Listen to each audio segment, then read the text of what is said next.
to be featuring someone from the Arlington Market Center. And so we would love to hear whose story you want to hear. So with that, I want to hear Yony's story. So I'm going to hand it over to Patricia to introduce him, and let's kick this thing off. Thanks, Kate. Good morning, everyone. We are so excited to be able to be here and share some time with you all. The last couple of weeks, it's been an honor to be able to work with Yony and learn about his story. Yony has been in the business for about 10 years now, has a government and educational background, and transitioned to be able to build a business to fund a life worth living. So we're going to hear all about that today. So please help me welcome Yony Kifle. Hello. So Yony, please tell us, who are you? Yeah, I'm still trying to figure it out. No, again, Yony Kifle, born in Ethiopia. That's in Africa for those that were kind of struggling geography-wise. But born there, and I came to this country when I was I think four. Yeah, four. So this has been home for me. We resided in Arlington, Virginia first, and kind of moved around that area. So came here, and so I went to elementary school and middle school, and then my parents wanted to kind of get me out of the city environment. So they sent me, my brother, and my sister to a boarding school in the boonies in Buchanan County, Virginia. It's like in the middle of it's like right in the middle of West Virginia, Tennessee. So that was a big culture shock, but it was a word that school spread through word of mouth in the Ethiopian, Eritrean, and kind of African community and whatnot. So it was a great school, a Christian boarding school. It was like a nonprofit. So that really, somebody that, a family that comes, it's like an immigrant family that comes and tries to make a living when you can have your kids being sent to a school where at least everything else is taken care of for them, and education was great. So that was that, and so grew up in that environment until I graduated, and then from that point I developed love of basketball. So I was a basketball player. I lived and breathed. I slept with a basketball. I was kind of that kid. So I did that and got a scholarship to play at Milligan College, just in Tennessee, in East Tennessee. So did that. Went through the whole thing, and that was all my thinking in college. It was kind of the sports guy. Studied psychology over there because that's kind of what I was interested in, and ultimately my goal with that was going to do kind of sports psychology and whatnot. But quickly turned from that when I realized how much school it took to get to that level. It's a lot. So from that point, initially I wanted to go overseas, play ball, but I had a couple of injuries, so decided to go through the coaching aspect. Came down here and started working at St. Mary's College of Maryland. It's a Division III school, beautiful school right in the St. Mary's River. Did that for a few years. We were successful, and that was kind of my thinking. And anybody that's familiar with the coaching aspect of it, with assistant coaching and whatnot, it's really like it's every single day. There's no off season. There's nothing. And my main responsibilities was recruiting and whatnot, and kind of go more into how, that kind of helped me transition to real estate. But did that for a few years and kind of got burnt out. Wanted to come back in the area. So came back in this area, even though St. Mary's not too far, just wanted to be back kind of in the thick of the DMV area. So came back. One of my good friends was working at the Department of Education, and he already was helping people kind of get into that world. So he got me into that business, and I went into it thinking this is something that I was gonna do. But as soon as I got into it, I could tell this wasn't me. I hated that cubicle life. I was saying I was dying inside, but it was one of those things where I just didn't like the government side. It was just so I was there like 7 months, and I was like, this is not for me. And not at all. So I was just, can you tell the group what you were reading at the time too, to validate that this was not so for I you? was reading everything, but I was reading Rich Dad Poor Dad as well, because I was like, I need to do something. I was reading literally everything. I was like, business, anything. I was even, my friend Andy, who ended up actually being my first client in real estate, but he was making fun of me because he found a book in my bag about I was even looking at maybe opening up like a salon thing, like a salon business. So I was looking at literally everything, anything but the government. But so I was reading Rich Dad and Poor Dad, yeah, like I could do a rich dad, poor dad, and it was one of the things they talk about is when you're younger, or younger is when you need to take risks, because ultimately the further you go on, when you have a family, or the more responsibility that you have, it's not just you that's being affected. So I was like, yeah, this is it. So I was always kind of interested in real estate in that sense of, personally. So I kind of looked into it, and I saw that it kind of is a blend of, the business aspect of it, obviously I loved, and the potential, but also like the personal aspect of it, of dealing with people. And that's kind of what I consider myself. So I was like, so I went, got my license, and then gave my 2 weeks, and I was gone. So it was a tough first year for sure. Tough first year. It took 7 months to sell my first house. How many? 7 months. 7 months Yeah, before the first house. I wasn't like I wasn't working. I was working, but it was one of those things. So 7 months. Yeah. So out of everything that you could have possibly chosen, why real estate? Yeah, it was. When I looked into it, I liked the aspect of, the business aspect of, the potential. It's limitless in the sense of obviously income in what you do, but also, I'm a people's person. I love, more so just talking with different people, different types, cultures, and obviously this area, the melting pot. You deal with so many different people, so I love the real estate, especially when you start off. You're on the field, you're not stuck in a cubicle. Mm-hmm. You are out and about, and just kind of, obviously the aspect of controlling your income, and controlling your time as well. Even though when you get into it, you're working every single day, and I didn't mind it. Yeah, that was kind of, when I looked at it, I said, this could be something that I would enjoy. So awesome. So tell us how you ended up at KW, because since you got licensed in 2011, you've been with the KW this entire time. Yeah, so I took my class at KW with, I think they changed a few times. I think it was Alexandria, Kingstown. So I took it there. I did the in class one. I think during that time too. I don't think the online was pretty prevalent, but I did the online. So it's every Tuesdays and Thursdays from like 5 to 9, I believe. And I remember I was looking forward to Tuesdays and Thursdays every single week. And so I went there, and Renee Giesbert was our teacher there, and he was a cool guy, and rest in peace for him. He passed away a few years ago of cancer, but he was one of the main reasons why, because he was an amazing teacher, but he was from the Netherlands. He had that accent. He was a cool cat, and he wasn't somebody that was trying to just recruit us. It was more so he built a relationship with us. He played in a band, invited us a few times. I went to see him in 2 or 3 times in his band. He was cool. So I liked his style. I enjoyed it. He helped me, during, even when we were doing class, he would offer us to just come by and just sit in his office and just kind of learn as well. And I used to be there. I had no idea what in the world I was doing. I was just sitting there and just kind of trying to absorb everything.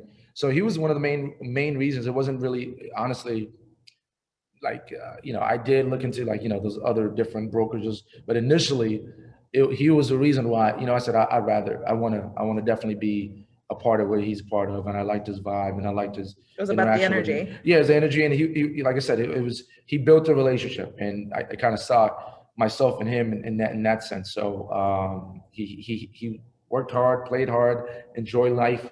So that was kind of more so why. Awesome. And you'll hear why relationships are so important to Yony, because he's going to share with us a little bit later how he was able to grow his team with 4 additional agents, and has a pretty high level of talent and who he attracts. So stay tuned for that.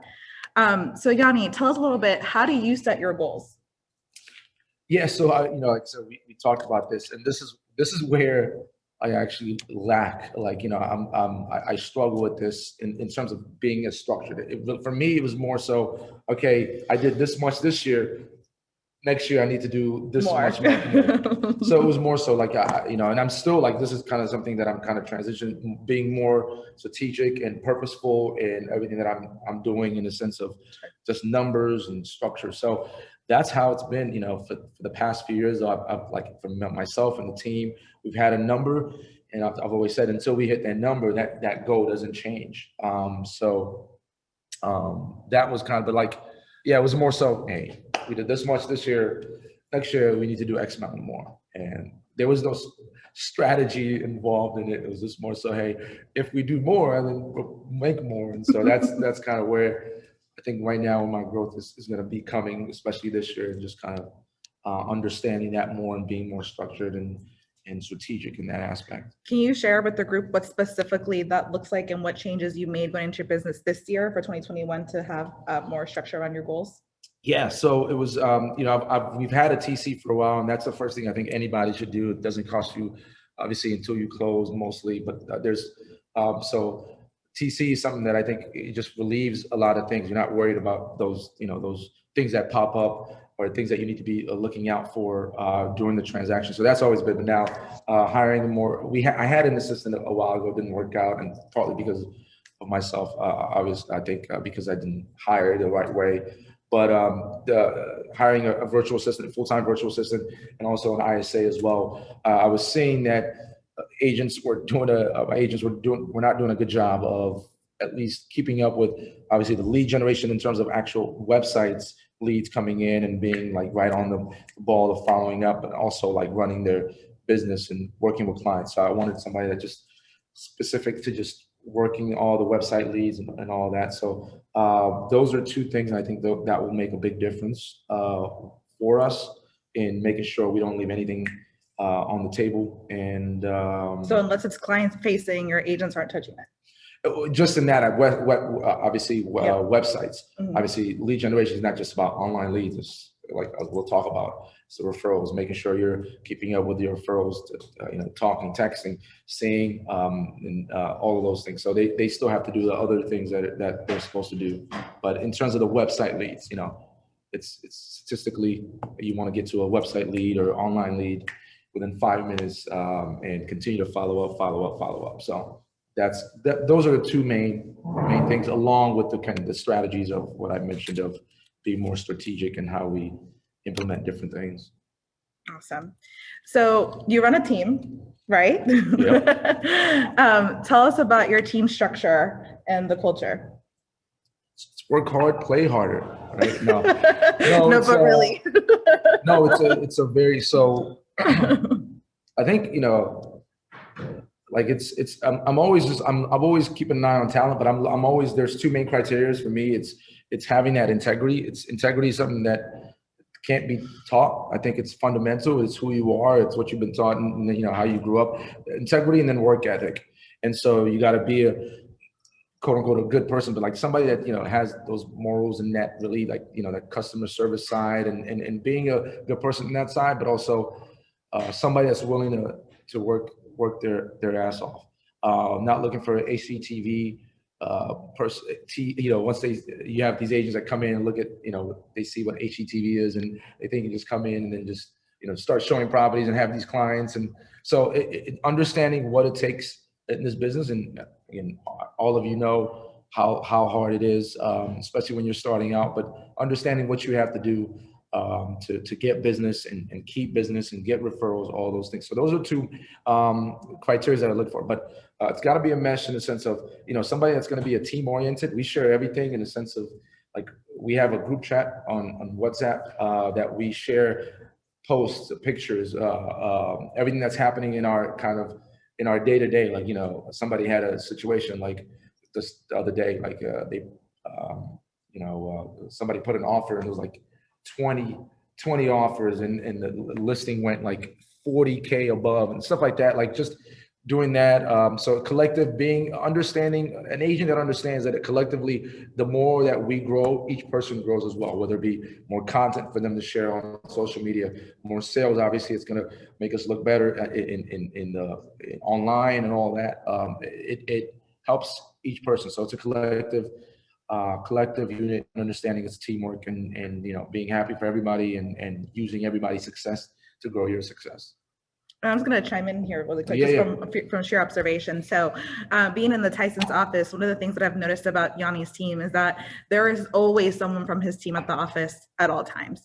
They're in the office every single day. That did not change during COVID when things first started. They truly, when he says that they share everything, they share everything. I mean, you hear them walking down the hallways talking about what's in their pipeline. How do they service an agent, a client, I'm sorry, and enhance the experience for them? And Yony is available at all times. So it just shows that the 114 units that you guys closed last year really came from the top, and that was your leadership.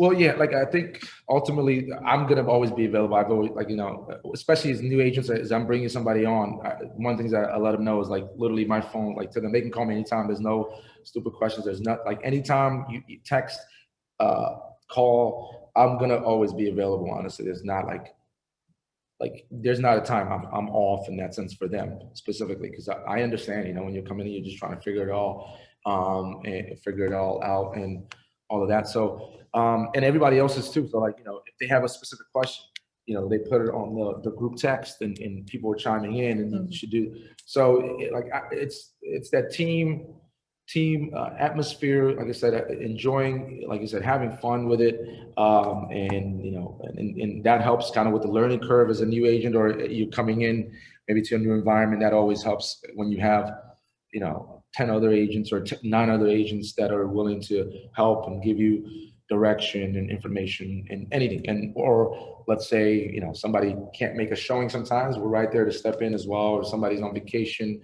That's the benefit of it as well. Absolutely.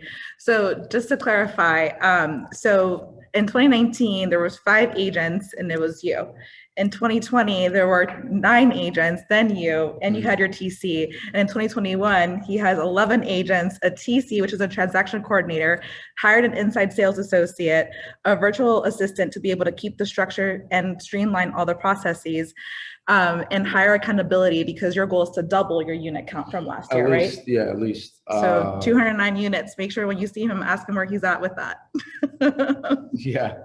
No, yeah. So that's yeah, like I said, it's one of those things where this year was blessed enough, and, like, honestly, just through this everything that we've done.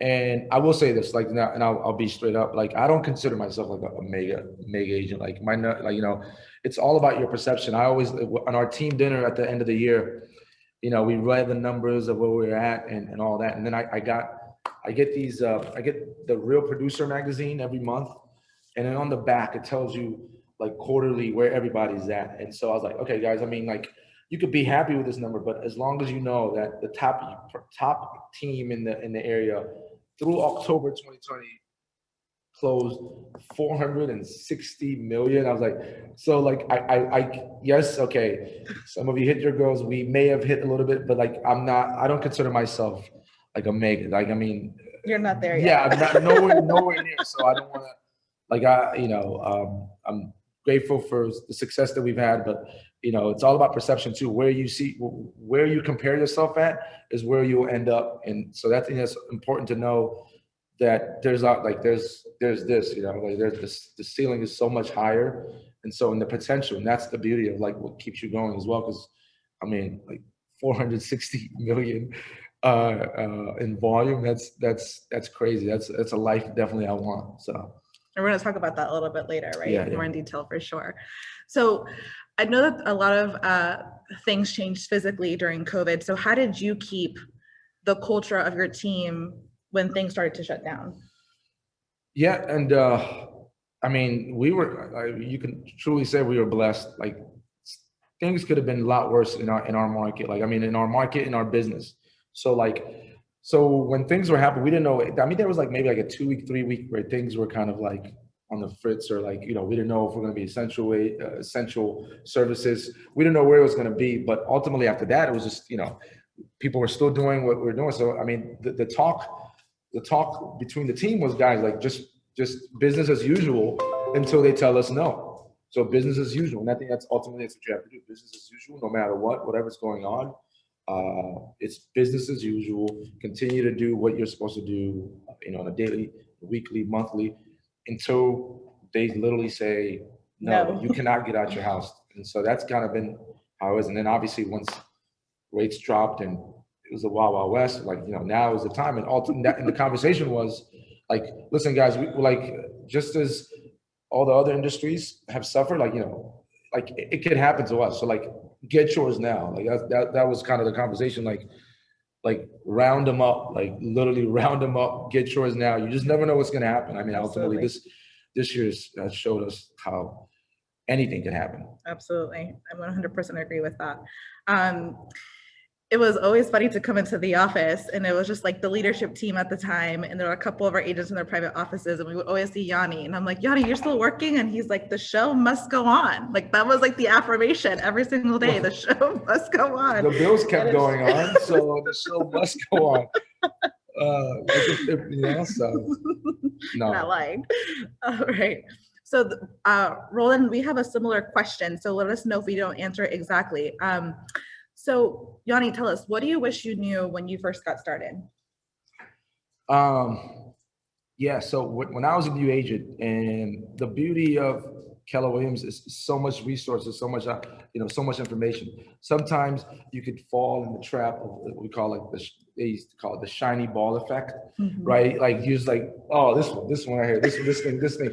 So you just try to do everything, like, and you don't really do something.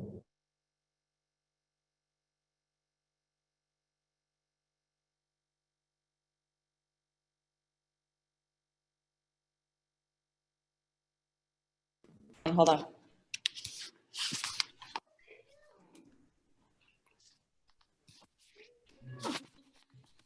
Oh.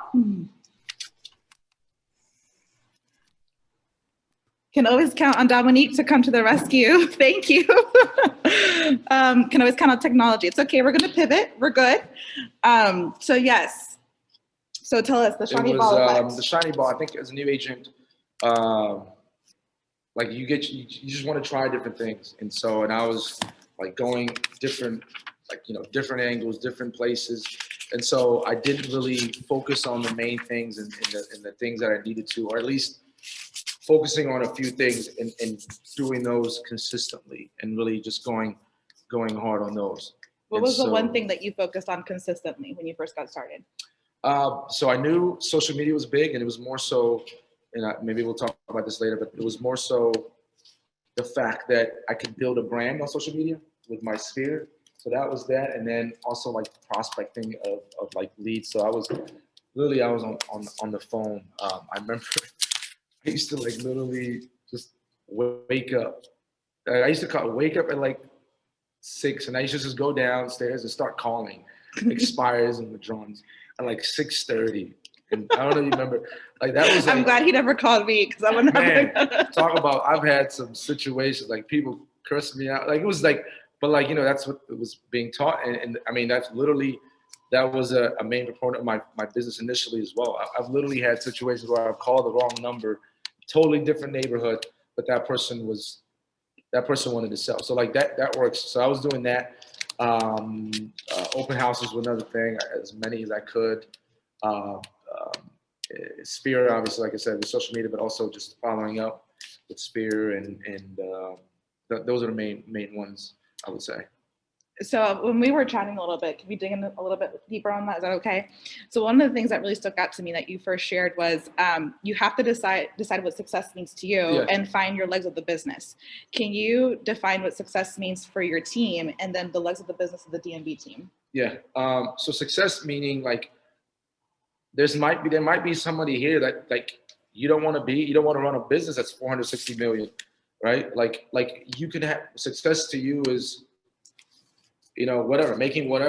making sure you have time for your kids or time for whatever, and that's success to you.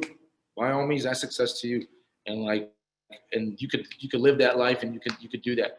And so somebody's success may be get something else. So that's that. But what I was saying is, so picking those 3 to 4 lead generation source or things that you're going to focus on, whether it be, like I said, referrals. I know agents that work solely on referrals that make a great living. I know agents that just put money in online, whether it be Zillow, whatever the case may be, and then make a good living. I know agents that just focus on open houses. And so I know, clients, social media, and just do that. So picking 3 to 4 of those things, and then just focusing on those, and just, going hard on it. And in terms of our business, and success for me is every agent has, again, everybody's different. So I meet with every agent every month, every year specifically what their goals are, what they're trying to achieve, what's important to them. But there's a number, there's a monetary number, there's a lifestyle that everybody wants. So that's to you. That's to you. So for us, our legs of the business, referrals number one. We want at least 80% of the business to come from there. So referrals. We've been successful with seminars and webinars. Obviously, seminars was something that we were doing until COVID hit, and then we transitioned into webinars. We knew when there was a webinar with your DMV team, by the way, on the weekend in Tyson's, because it was a full house every single time. Seminar, yeah. So that, and then social media is obviously important. And then we have our website, online lead source in terms of just our online presence, and then our just the prospecting in terms of expired, withdrawals, physicals. I have to say we've kind of been lacking on that, and then open houses as well. We want to make sure we're doing as much open houses as possible, getting out in front of as many buyers and hopefully sellers as well. So those are 6 legs, I would say. Awesome. So Yony, this is a question that we've talked super openly about. So tell us, why do you stay at KW? Yeah, so I was telling her, I was like, I'm gonna literally be honest, like I'm not loyal to KW in the sense of, but I've looked at every option, and for everything that it offers in terms of training, resources, accountability, people, everything what I'm looking for, office space, location, everything, it's really the best. Profit share, like I said, I've talked to you about. I haven't even really dug into that as well, but all of that equals that they are above and supreme in that. Like I'm not, drinking the red Kool-Aid in the beginning. Like that was one of the biggest things people used to say. We drink champagne, by the way, which you carry in your back seat. So I'm just. I don't drink it. Our clients drink it. I'm more of a whiskey guy. But looking at all the options, this is like by far and the best option there is. So. Awesome. When would you say was the pivotal moment for your business? I would say probably like year 3, as I was kind of getting more and more productive, and initially I kind of reading more so on developing teams and saw the leverage and the power of it, and just how it could obviously leverage my time, but be able to reach so many more people.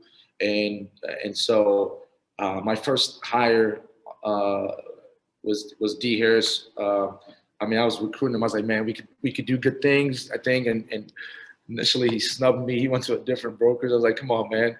Like you went totally left. And then finally kept going at him. And then he could see the power of it. And then so brought him on board. And then it kind of moved from there. So the power of understanding how teams could definitely leverage for me, is especially for leverage and my time and opportunity to help so many people. What's so funny? It just made me think of a comment.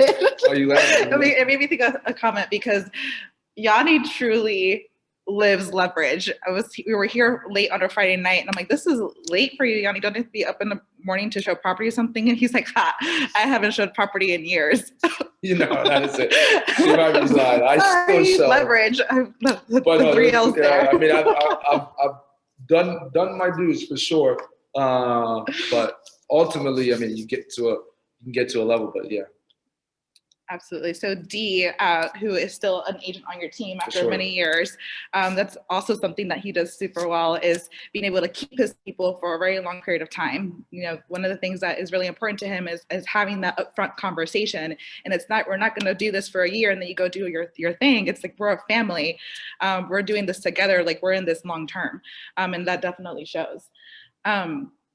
So this is a great question that we thought about as well when we were chatting. Can you share with us the mistake that you learned from the most? I think initially, yeah, that's right. As a new agent, you want to say yes to every opportunity, and that goes kind of more so in the shiny ball effect as well, but also like yes to every client, and we got some head nods. Regardless of how I guess, we'll just be blunt, horrible they are, like how much energy they take out of you, how, you don't really want to work with them, but so I'm big on energy. So the energy that you really put out, if you continue to sometimes work with a person like that, that takes your energy, that gives off bad energy and all that, is you're gonna get more of that. Honestly, it is when there's power in the word no, and ultimately when you do value yourself to make sure that you're gonna work who you work with, or at least in a way that you're gonna work with somebody that's gonna be more respectful of you, your value, your time. That gives you more opportunity. That frees you up to get that good energy that those clients that are gonna do that for you. And so I know when you're new and you only have so much business, it's hard, but it really takes away versus than gives you ultimately. There's been some clients that, they were horrible, end up closing. But I never stayed in touch with them. I just said, okay, the energy that it cost you. Yeah, so the cost, so you just never know when you release that, so that it frees you up with energy to get those other clients that you enjoy working with. So setting boundaries. Setting boundaries for sure. Like I said, I'm not gonna BS here. I know it's like, you have no choice sometimes, and it's one of those, kind of going through that thing. So when you're newer, trying to work with as many clients as possible, putting up with as much as you can sometimes, but ultimately I think that ultimately hurt me, then it helped me for that. So that's probably something that I would say. There's some truth to that for sure. We have some head nods on the call. So training, I mean, that's a big part of how you run your team. That's one of the things that definitely attract you and keep you at a KW. So what trainings did you hit pretty hard? When I first started, it was like, I was literally in everything. Like it was, we had a good office in that time where, I knew it came down to lead generation. So lead generation, and it still does. I mean, when I talk to my agents, there's only two things that you want to focus on. Everything else can get muddy. Lead generation and skill building. As long as you're lead generating, proactively lead generating, however you do it. Like lead generation people always think it's just on the phone and whatnot, but as a lead generation could be a text to clients. Like, hey, how's everything? And then asking them, hey, do you know anybody? Or lead generation could be a message on Facebook directly to a contact. It could be by stopping by, whatever case may be, actively lead generation and skill building.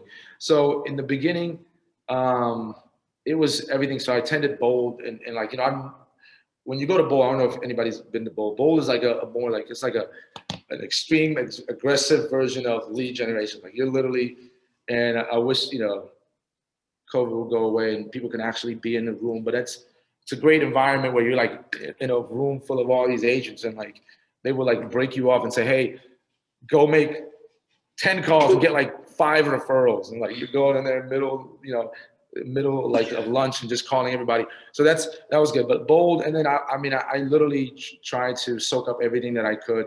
YouTube videos of cold calls, warm calls, everything that there is, honestly. Obviously the Ignite classes that were there, attended as much as I could during that time. And again, ultimately it just comes down, once you understand that, it just always comes down to lead generation and skill building.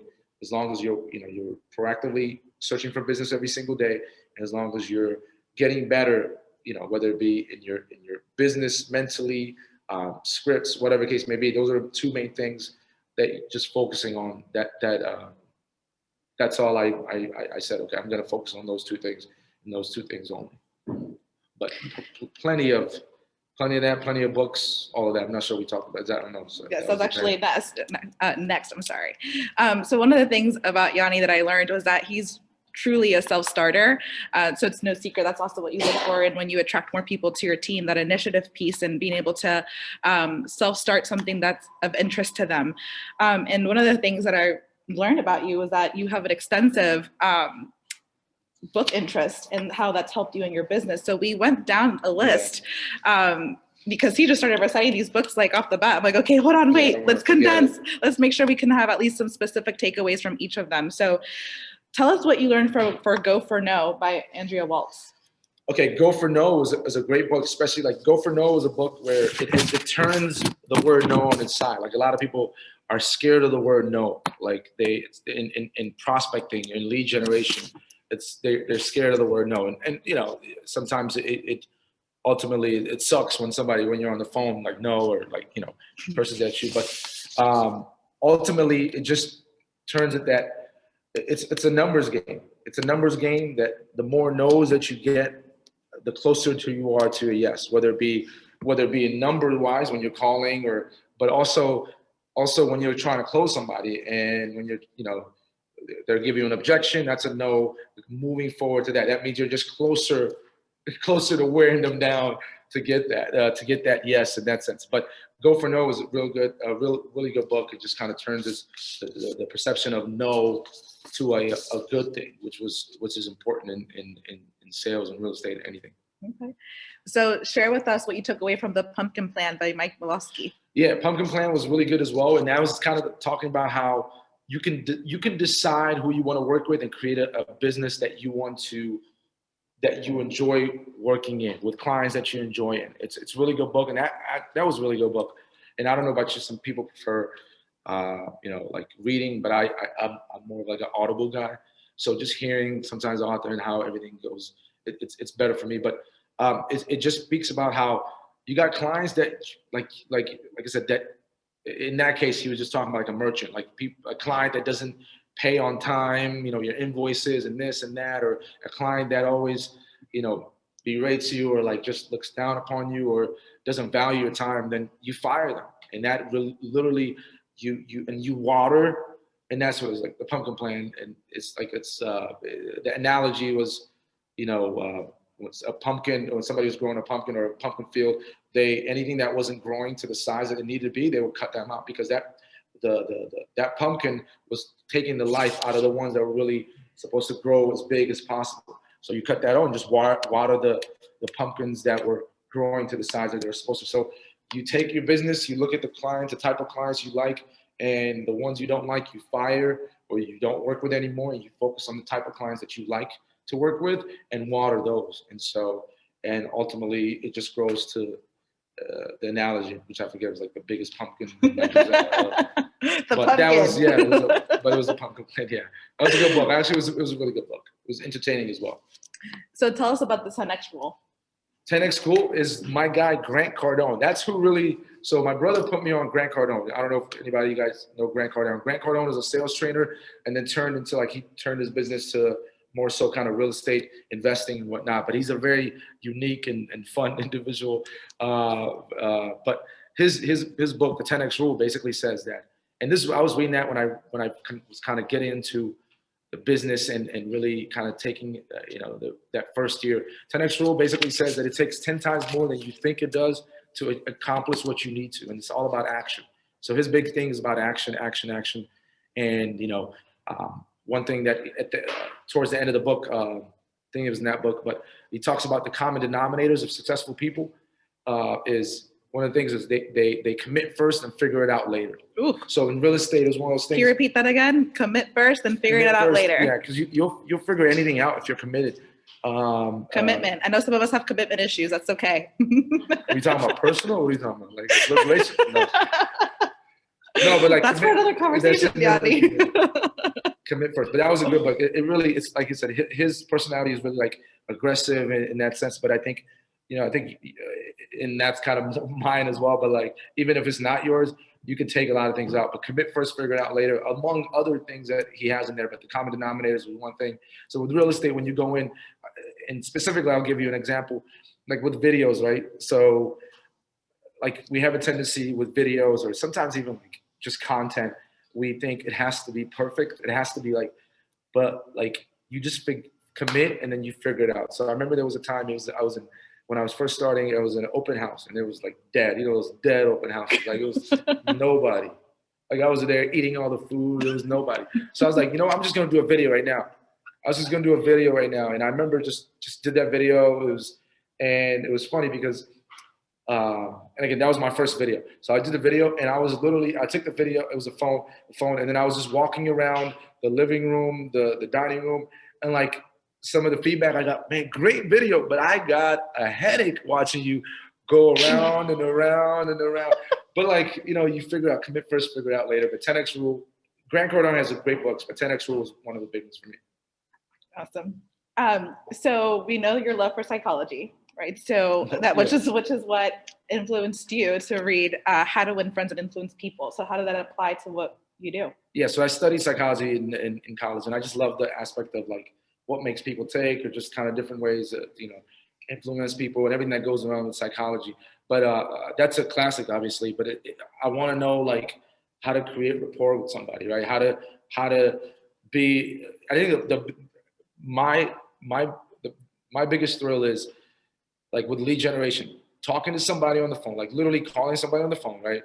Which you don't know that person, being able to talk to somebody on the phone, then meet with them, then get the listing agreement signed or the buyer's agreement signed, then take them through that process, and that person becomes a friend or a client. That whole process is intriguing to me, because like you went from a phone call and now you're at the end of the stage where you help somebody. So like that's always been amazing to me. But like sitting in front of somebody and understanding how I could get that person to like me more, or like whether it be mirroring, right? In body mirroring or language, or anything that I could do to give myself an edge in helping to create rapport with somebody. It was something that's obviously one of the books that's ideal and has been around for years, and it's timeless for sure.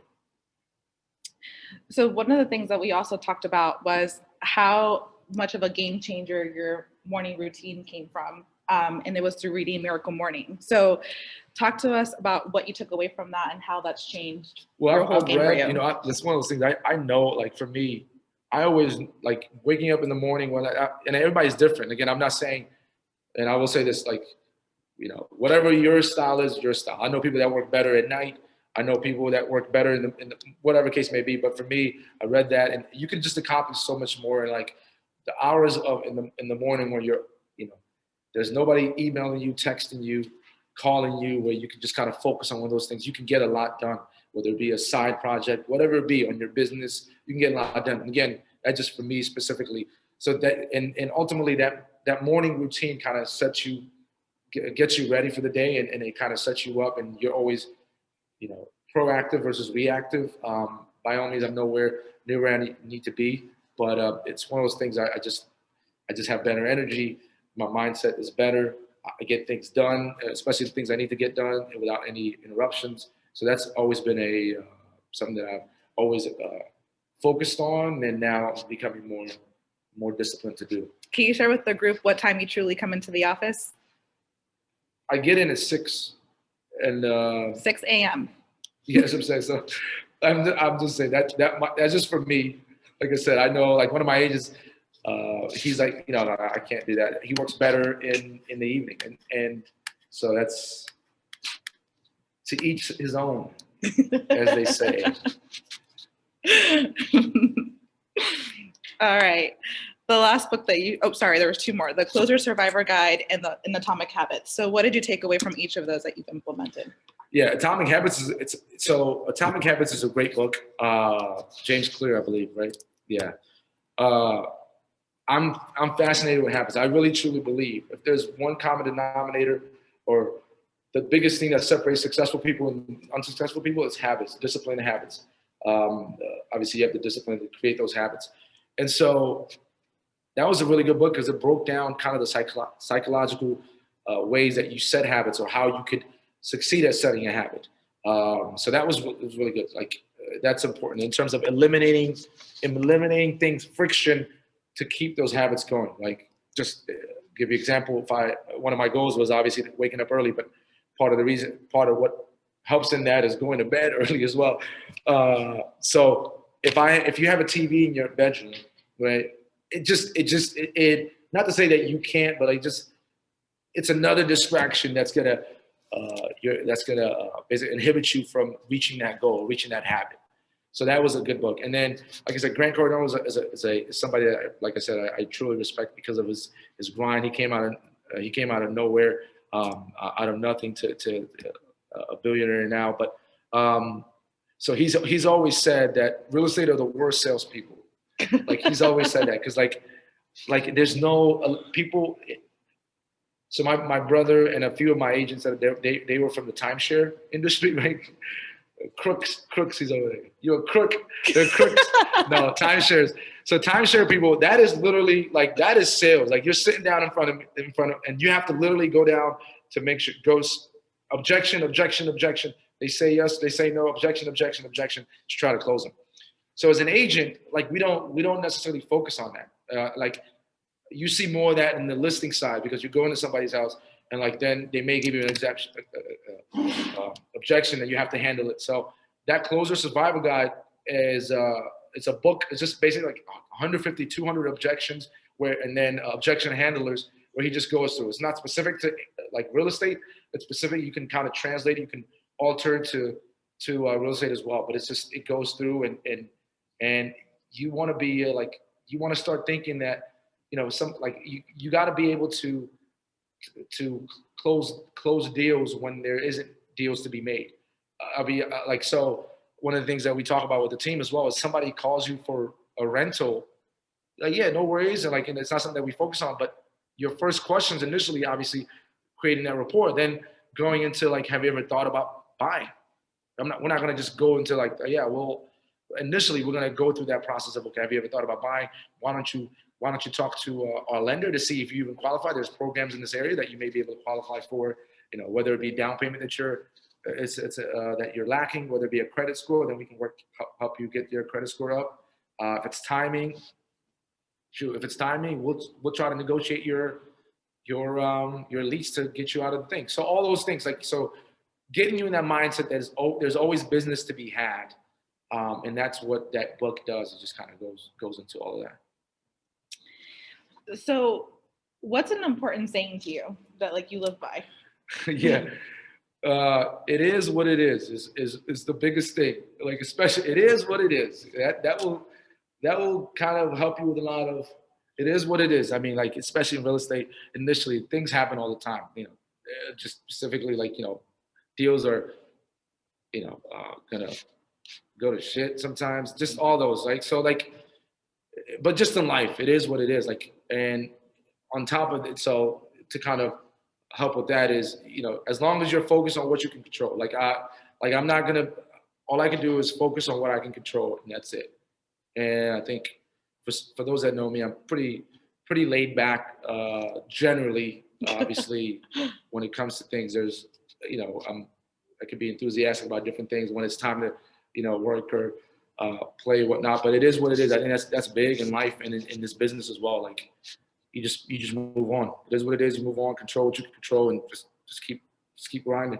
He's laid back unless you trigger one of those two triggers, is what I've learned about Yony. Don't jeopardize the best interest of his client, and don't mess with his people. Yeah. Other than that, he's pretty laid back. I would agree. Just do your job. That's it. So obviously you're super busy. You had to find some kind of work hard, play harder philosophy applied to your life in all of 2020. So talk to us about your work-life balance. Yeah, that's balance is a funny word to me. I'm like I said, I'm not going to be here to tell you I've figured anything out. I don't. What I say, there's counterbalance, I believe. So it's and that goes back to it's what works for you. So somebody like me, just especially starting out, I was single. It was just me. I didn't have anything to worry about. No pets, nobody. It was just me. It was me, my family, but it was me. So for me, it was there was no I didn't look at it as I have to have balance for my time. I didn't look at real estate as of something that I was doing, it was working. I was all in. So it was a business, a brand that I was building. So it was never an off button, for me in that aspect. Obviously, as you kind of go through life, whether it be you have more responsibility, family and things like that, then you have to do what you have to do. For me, I've never kind of looked at that as I need balance, because I've never looked at real estate in the sense of this is a job that I have to go to. But again, somebody in a different position, somebody that has kids, somebody has a family, there has to be that time where, okay, that is kids time, family time, and however it is that you need to set it, that you're going to be productive and you're going to be living a life that you want and your family's going to be happy with and all of that. So that goes down to you. So I can't speak to that on that. But for me, it was more so for me, I had a goal and I'm like, just go after it. I'll take breaks when I need to take breaks. If I need to take days off, I'll do it. But ultimately, it was just kind of put my head down and trying to reach that goal. He is very goal oriented, if you haven't picked that up already. And for his goals, one of the things that we talked about was that the results come from the goal with the action that you take. So it's all action in your calendar, that's for sure. Yeah, you just, action items, following the process initially. So you've mentioned the use of social media in your business multiple times in our conversation. So can we dig on that a little bit and just tell us how you use social media in your business specifically? Yeah, so social media for me, especially starting out, was a brand building aspect. I didn't go into it to say that I'm gonna get leads right away. It was more so like I'm gonna build my brand so that everybody that I'm connected with knows I'm all about real estate. Like I don't even care if they don't know my name. Like it was more so like when they think of real estate, I want them to think of me. When they think of me, I want them to think real estate. So like it was always, that was the main purpose. Over time, as you're consistent, as you are providing value, that's definitely a lead generation source. Because again, so the power of social media is it increases your sphere of influence. Like I have people I've never met a day in my life, like face to face, but we're good friends virtually. And so it increases, like you can reach so many different people, so many, not only in this area, anywhere in the world, obviously, local business, but so like you want to focus on the specific area. But so that was what when I got into it, that was my main objective, my goal. And so ultimately that's built and built. Mind you, I've been doing this for 10 years now. So, it's literally consistent posts and engagement on social media. And ultimately, as that goes, you're going to get, obviously, it's going to be kind of more of a lead generation source, but also, there's paid ads and whatnot. So you can use that aspect of it as well. So that's been, and again, when I say social media, it's Facebook, Instagram, anything, Snapchat, LinkedIn is a big one. LinkedIn is a bit like really good now. Like it's the past few years it's really gotten up, and I think the engagement and I think the actual platform is getting better. So that YouTube, most people don't think of YouTube as a social media platform, but that is the biggest. And so those things are what I set out to do and create. Yeah. So one of the things I wanted to share with the group too, as well, that really stuck out to me when we were having our conversation. It's super simple, and yet it honestly just changed my entire mindset around social media. Because one of the things that you mentioned is that you really don't have a separate professional and personal profile. It's a whole mesh of both worlds, because truly people know Yony as your DMV team. And the other part of it that he mentioned too is that social media is social first. Yeah. So if it's not engaging and you're not socializing with people or being relatable and it's all business, then it just becomes media and it really becomes almost like spam. So I just wanted to highlight that because I think that was awesome when we were talking about that. And when you see Yony's videos or any of his YouTube ads or any of his Facebook ads, that's always a social aspect of it first. Yeah, social, like you have to think, I mean, ultimately you have to stay engaged. Like, you know, I mean engaged, not only just posting, but communicating, commenting on people's posts. I don't care if you mean it or not, honestly. It's just being engaged, like, just uploading pictures of yourself in different environments other than work. Not like Alan, who's always at the bar. Alan's one of my age. No, I'm playing. No, but like family stuff.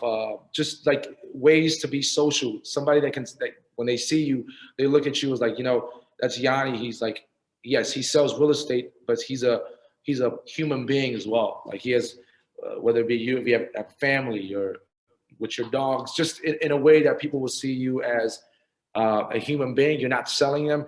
You know, you're looked at as somebody that, you know what, that person's going to take care of me. They're actually, you know, they have a family to take care of. They have this and that. This is somebody I can trust. And so socially, engaging with somebody other than real estate is very important as well. That's pretty big, because again, that's how they're going to look at you, and that's how you're going to create that virtual relationship. What specific tactics do you use when you're uploading your post? So initially, so here's the thing. So again, I told you initially when you start, you're worried about, okay, content. Is this a great content to put up and whatnot? For me, initially, I was looking at quality versus quantity, in the sense of I was focused on just being consistent. Yes, you want to you want to, you know, put out as the best information that you can, but ultimately I wasn't focused on that initially. It was more so, okay, how do I build my brand? How do I make sure I'm top of mind? And ultimately, like I said, you'll start figuring out, you'll start creating value content, content that people will find valuable and beneficial to them. And that's not only like just houses, right? Like you got to start thinking about, you're a real estate agent. Real estate agent is an expert in the area, right? So like, so you got to find not just, okay, what house is for sale, you know, what's the best local restaurant in this area? Like that's area. What's you know, we used to do what to do this weekend. Like what events can you do this weekend? So we used to two or three little events that you may be able to do this weekend. So you kind of stop thinking of like it's only has to be, you know, houses, things like that, and stats. You know, there's other ways to make sure you're like the area expert. What are some of the hashtags that you use? Hashtags? I mean, honestly, we have certain things that we do. I don't know, like hashtags. It's been just more so, I guess, in this specific area: DC homes, VA homes, Maryland homes. So like, and that's an area that I really haven't focused too much on, although it does work. I know it's more so for me. It's just, we do different variety of videos. Like we have a consistent way, and that might be something we're taking a little later. Yeah, so that's not hashtags. Oh, no, that's just a question. We do like, so every week we do, so it's a consistent way. So we do weekly, you know, I do my motivational Monday videos. We do like client review alert. We do a weekly tip video of, you know, just something in real estate. You know, we do something to make you laugh and smile video. I started this because during this pandemic, all you were hearing is how many deaths, how many viruses, how many, you know, people were infected, all that. So I was like, you know what? I mean, it was literally every single day is negative. So I was like, you know what? We start something where just a funny video. So we share like a funny video from the internet. It's just something that's funny and that'll at least brighten somebody's mood up. So we do that. Obviously, we post every, you know, under contract, every sold, things like that. So having something consistent and you can do every week kind of helps as well, because first of all, it eliminates the way that you have to kind of think about something every single day, and just becomes more consistent. So video being a big part of it, you also have a YouTube channel, which we've talked about. So how do you use YouTube in your business? So initially, YouTube was just more so for you know, uploading the videos that we did. We upload, but there's now you know, obviously YouTube is owned by Google, and YouTube are one, and so Google's, you know, it's the biggest search engine, and so videos are where the game is going in terms of the interaction, and so we started doing paid like in-stream ads, and that's been good, so that was more so like just specifically, we have like 450 subscribers right now. So that was one thing that this year we're going to work on, more like organic. Ideally, organic is the best way to go, because once you have a following, then you don't necessarily have to spend money. So that's one thing that we're going to be focused on, kind of grow that subscription and the following on YouTube. But there's in-stream ads, so that's been good, and it's been a good way to kind of attract client leads that we can cultivate and put in the pipeline and do that. And I don't know if we had any more questions on that, so just making sure. Okay. So how, we touched on it a little bit, but dig a little bit deeper around the pandemic. How did that really shape your business, your vision of the business, and how you operated? That was a pretty powerful conversation that we had when we were working on this together. Yeah, I mean, I don't know about you guys, but so I used to, so pandemic made you realize like nothing is guaranteed. Like not necessarily life as well, but like obviously that's important, but also what we're doing. Like it could have went sideways, like in our business. Like we could have hit that that shutdown and like things could have turned a lot like bad in the sense of like there was a standstill of people buying and out, nobody's going out. It could have been bad. I remember I have a friend who owns a bar, and I remember years ago, and I thought about this, and years ago, and it was a bar restaurant, and he said to me, he goes, you know the difference between me and you, Yony? You know, in my business, when it's bad time, people drink. When it's a good time, people drink. Right? I was like, yeah, that's true. That's true. But like now, like Yony's preferred drink, fun fact, by the way, is Jack Daniels. Jack Daniels. Just if any of you want to say thank you. Double Jack with the whiskey ice. There we go. But anyways, but like, and who would have thought, you would have never thought it before this year, like restaurants and bars would be shut down. Like, you know, that is one thing that would be, like, you would never thought. So for me, like we're in a business where it could have went that way and we could have been out of luck for sure. Like it could have been bad. So it made me realize, like, and I go back to what I was telling the agents, like, you gotta get whatever you can get now. Like you gotta really just push through, like, cause you just never know. You never know now either. Like you never know what's gonna happen. They're, talking about second strain, this and that. So like, it just made me realize is how, like, I don't know about you guys, but I'm nowhere near financially where I need to be. Like meaning like until I have the option to stop working or not, I will never be in that position. So like, and so that's for myself, for my family, everybody. So for me, it just made me realize, like, okay, like first and foremost, anything can happen now. Like this pandemic has made everybody's perception of what's stable out of that's kind of just thrown out of the door, out of the window. And so it just made me more keen on, we really gotta bust our ass. Like that's really what it is ultimately. Early bird gets the worm. His grind definitely didn't slow down and the hustle didn't stop. So that shows up in so many different areas of your life and your business. And it's been amazing to watch for sure. So what's next for you?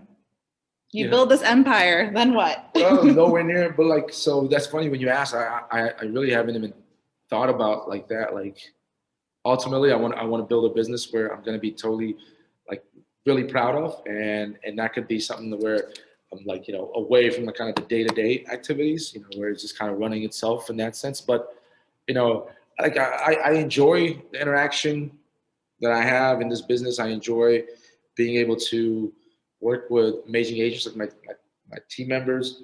And so I enjoy that.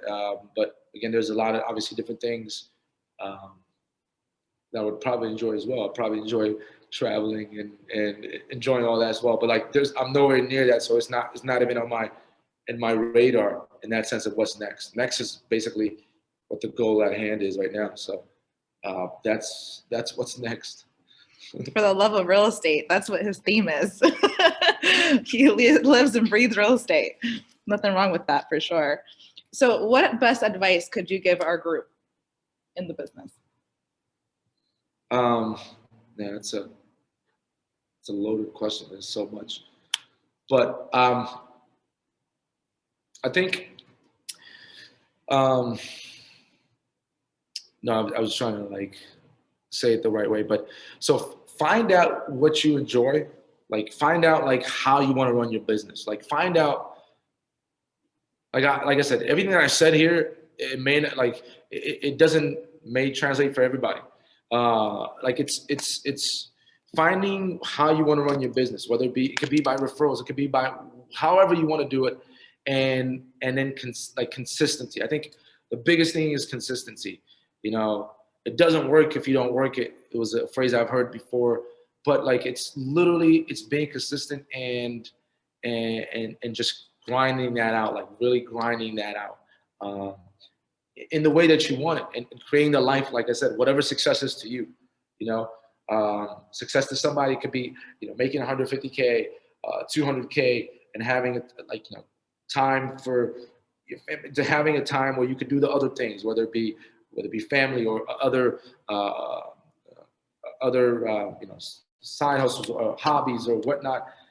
That's that. It could be something else, but also how you run your business. However it is, if you hate even getting on the phone to, you know, to call expired FISBOs, don't do that. You can focus on that. You know, you can focus. If you enjoy like the open house, you can make a good living with that as well. Find out what it is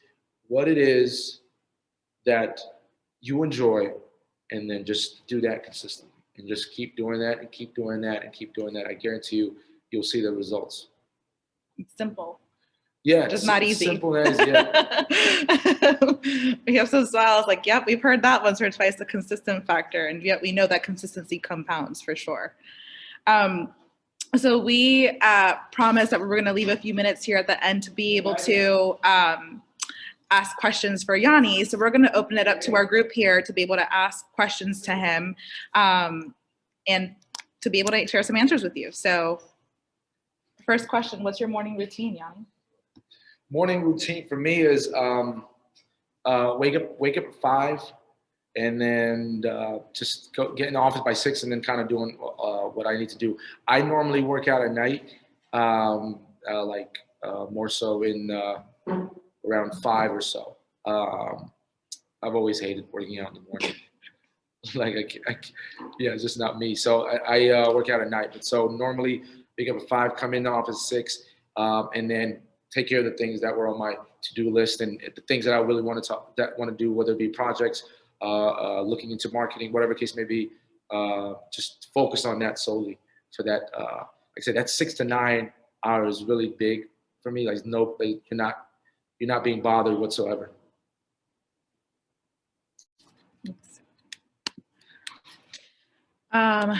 Do you time block? Yeah, I do time block. So, and I read something I listened to a podcast, which is pretty good, Entrepreneurs on Fire. But time block as well. When you time block though, you want physical distractions out and also virtual. So like one of the things I was doing bad was like I literally, you know, all these tabs that I have on my computer, and like I don't know, like I'm doing something and I see something, whether it be a message on Facebook or that, or an email come in, then I'm, you know, replying to that. So when you time block, specifically have nothing but that on in front of you. So time blocking, you know, lead generation time or time to respond to clients or agents or reaching out to the sphere of influence. Time block is definitely something that's important. When I first requested to meet with Yony through text, his response was a Calendly link. Yeah. And then it was like, okay, cool. These are the time blocks that Yony has available. So yes, absolutely. I can attest that you time block. The other question was, what do you do to practice self-care, and how do you make sure you find time for this? So what do you mean self-care? I don't know. What do you mean? Recharge. So the play harder part. So I mean, like, you know, working out is important. I still play basketball when I can, but working out as well. That if I'm, you know, I enjoy my regular, you know, TV shows and watching basketball and you know, those things. You know, spending time with my girlfriend, obviously, as well. But sorry, ladies, he's taken. more so, yeah. Just I think for me, yeah, like just doing the things I want. Like, you know, there's a time where I come in and then specifically it's not work time. So like if nothing urgent is there, then I'm doing what I need to do. But, you know, working out, just doing the things that I enjoy. You know, like I said, whether it be sports or watching some of my favorite TV shows, and during the work week is mostly just try to get as much as that, and then weekends time to when I can relax a little bit and do the things I want to do. What is something that pushes you out of your comfort zone that helps you with growth? That pushes me out of my comfort zone. I think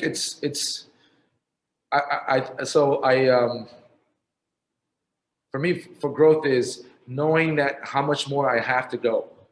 So as I talked about beginning, like there was a team that closed, like for me, when I look at that, closed 450 million in volume, right? When I look at that, I was like, man, like I'm not even anywhere near the top, like nowhere near the top whatsoever, right? So it's, I think ultimately for me is who you compare yourself against. Not to say again, but like in terms of whether it be numbers and whatnot, obviously it's not always about comparing yourself, but in terms of numbers, I'm always looking at that like okay, I want to get to the top level, like top of the top, or at least close to it. So I think that's ultimately what I'm always looking at, and ultimately, like if I want to get there, I have to do what's necessary to get there. And so, like it's not like I enjoyed when I started out. It wasn't like I enjoyed making phone calls and getting yelled at. I didn't, but it was a necessary thing. I had to do it, you know. So so that it's growth. I think is looking at the potential, the opportunities that I think I'm capable of, and that is what causes me to kind of push to things that may not be comfortable with to doing. So what he's really trying to say is that he's always looking at the competition because he's coming for it.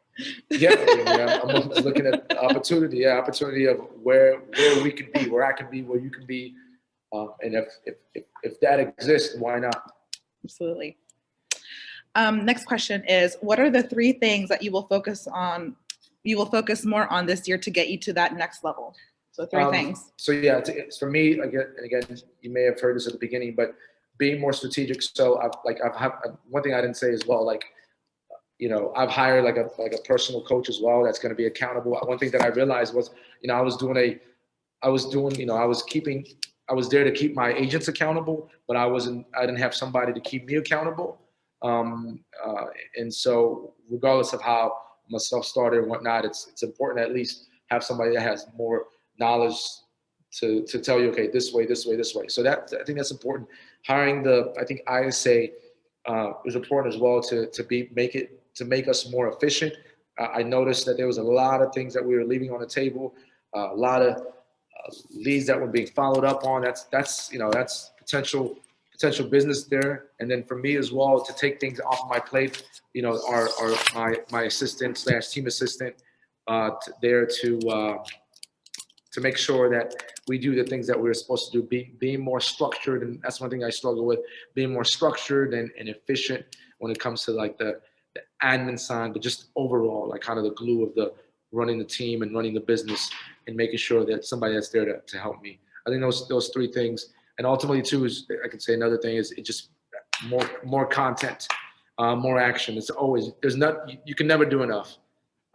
So we hear all in for accountability with coaching, structure and focusing around his systems to bulletproof them, and more action, therefore more results. And then, more action. And then ISA to make sure that we are the lead generation aspect of the business nothing falls under the cracks. Love it. We have another question. Let's see. What is your biggest challenge you and your team face, and how are you planning to address it? Biggest challenge close more units. No. Yeah, I mean, I think it does come down to, I think I could kind of piggyback on the things that I just said. I think being more efficient. I think we were leaving a lot of things on the table. I think, you know, I can look back and see, I think you always got to look at, okay, am I leaving things on the table?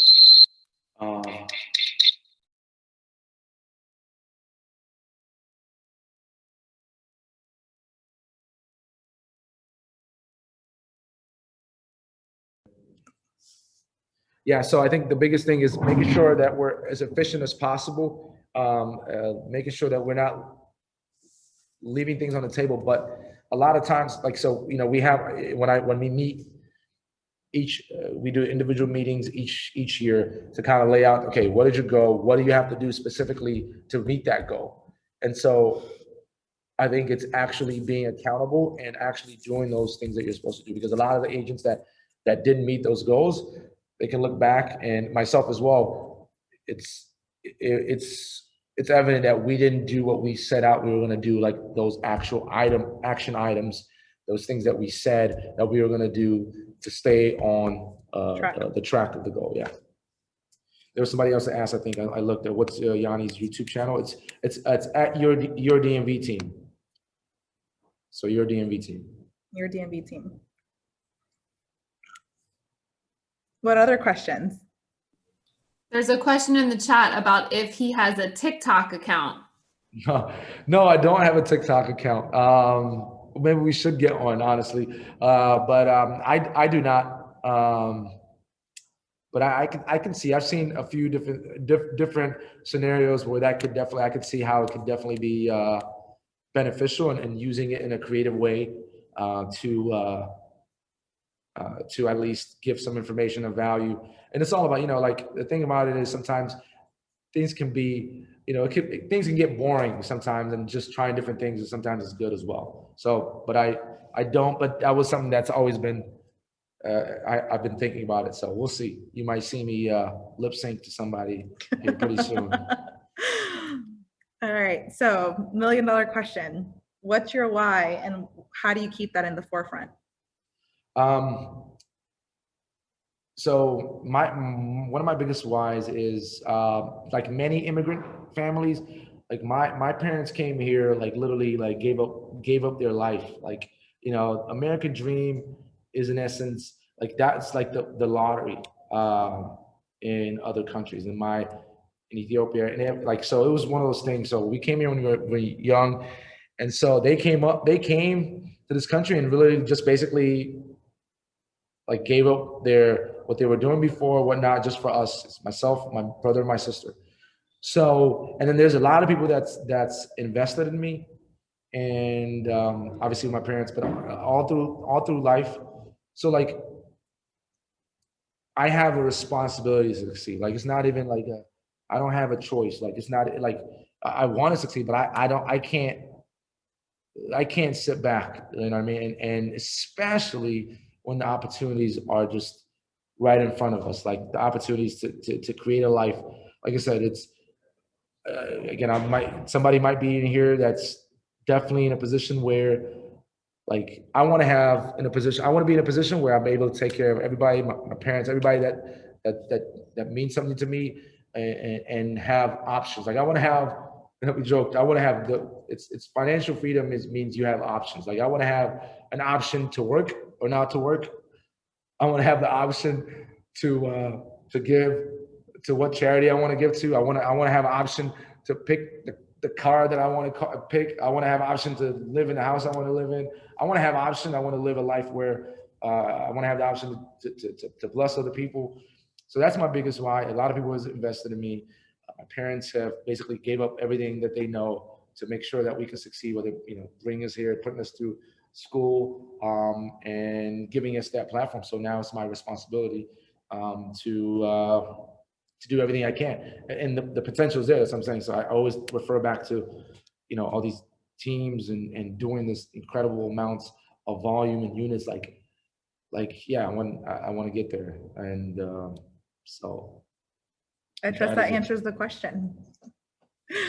One of the quotes that remind me of Yony, and reflecting back in some of our conversations that we've had, is a quote from Steve Harvey, and it says, "Even when you can afford to quit, you can't quit." So a lot of us on this call would agree that Yony and the Your DMV team have achieved a high level of success, and yet he hasn't even started in his mind. So it's super inspiring to all of us. No, I appreciate it. Would you be willing to teach a LinkedIn class? Yeah, I mean, I could. It would be all encompassing. Yeah, like I said, I'm not like versed in like specific like LinkedIn and whatnot. It's more so kind of like How do you overview of.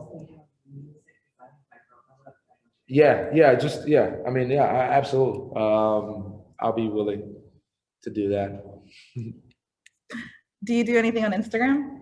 Yeah, so we use like Instagram is big. I mean, so like Instagram, Facebook, Snapchat, LinkedIn, And YouTube? yeah, YouTube. But like in terms of like consistent things, so like everything that we post, it goes on all platforms.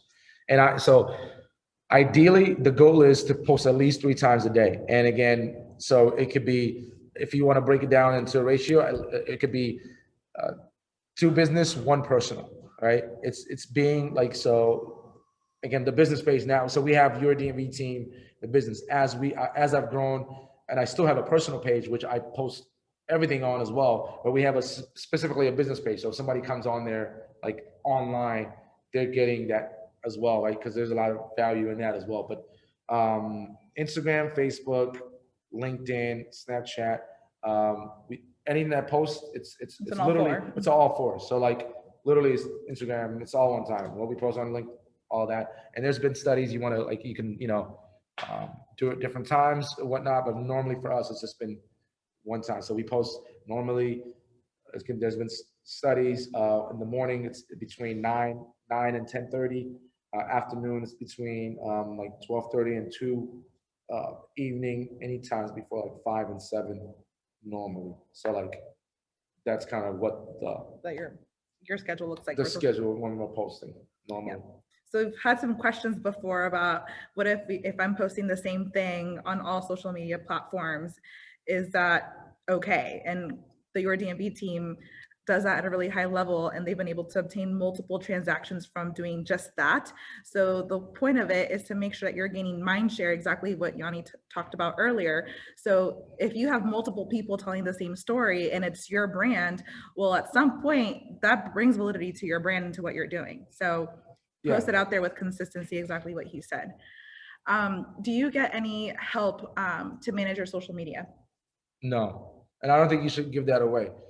Like social media, like I said, when you give that to a company or whatnot, then that it's not organic and there's no way that, and it looks robotic. And I don't know if any. So I've had some people do it, and like they're commenting, you could tell there was robots, bots, and so it doesn't. I don't think that's. I wouldn't do that. It's again, if keep in mind, like social media, like once the content, posting on all things on all platforms, it'll take me maybe 15 to 30 minutes depending on the things. And it's just, and again, 30 minutes 3 times a day, that's not asking a lot.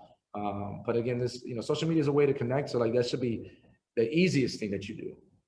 That should be the easiest thing that you do all day. It's just you're just posting and then just engaging. You're always on Facebook and Instagram anyways, probably. So I know I am. I got to cut my time from there. So it's just being more systematic about it. So I wouldn't hire a third party to handle that for you. Yes, and Nicole added that you can literally do this from anywhere. Yeah, absolutely. And one thing you have to understand too is one thing I missed to say. Like as long as you have this, you could be working. Like whether it be social media or your phone, like calling your sphere or wherever, you could be working. So that's, you can do this from anywhere. Literally anywhere. Any other questions for Yony?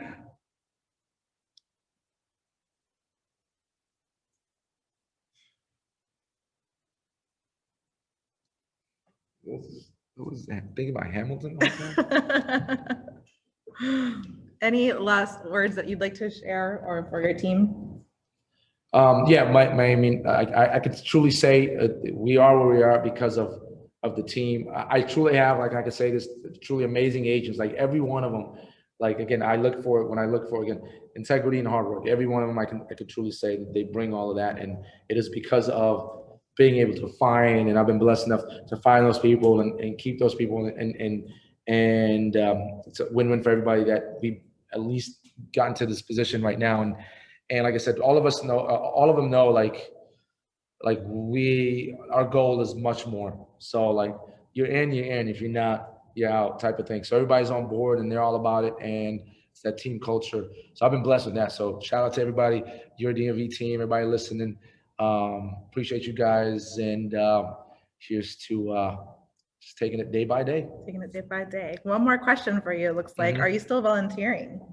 Volunteering? Yes. For what? For what, Eamon? Oh, he's still volunteering. Eamon. Eamon. So before real estate, Eamon was in. He headed like the Special Olympics. So I used to come in there and be a referee for all those crazy kids. They're like, you know, it was good people. Like it was good. Like they were like, no, they're fun. And I always say this is because it was just a good time. I remember just refereeing those basketball games, and it was just fun. It was just it was amazing. So that's what he was talking about. But no, not yet. Not since you left, David. One more, it looks like we're trying to sneak in. If you had a theme song, what would it be? A theme song? It was I actually forgot who sings, but it says, "Every day I'm hustling, every day I'm hustling." No, it sounds good. He does though. The entire DMV team. Actually, that will be our exit song. That, Every day I'm hustling. You gotta get the clean version. The clean version, yes, absolutely. All right, well, I hope that everyone on the call got some value out of this today. I got a friendly reminder that I actually didn't introduce myself, but I apologize for assuming that everyone knew who I was. I'm Patricia, and I'm the team leader here in our Tyson's Vienna Market Center. And it's been an absolute pleasure being able to spend time with you, Yony. Thank you. And so we just appreciate your time and all the insight that you've shared. And watch out for your DMV team, because they don't back down from competition. So you're just seeing the beginning. Have a great Tuesday. Appreciate it. Thank you, guys. Patricia, you want me to cue the hustling? Do it. Here's the clean version. I know. I don't know. It comes in right from the top. I'm just going with it. Hold on. Okay. Has been on all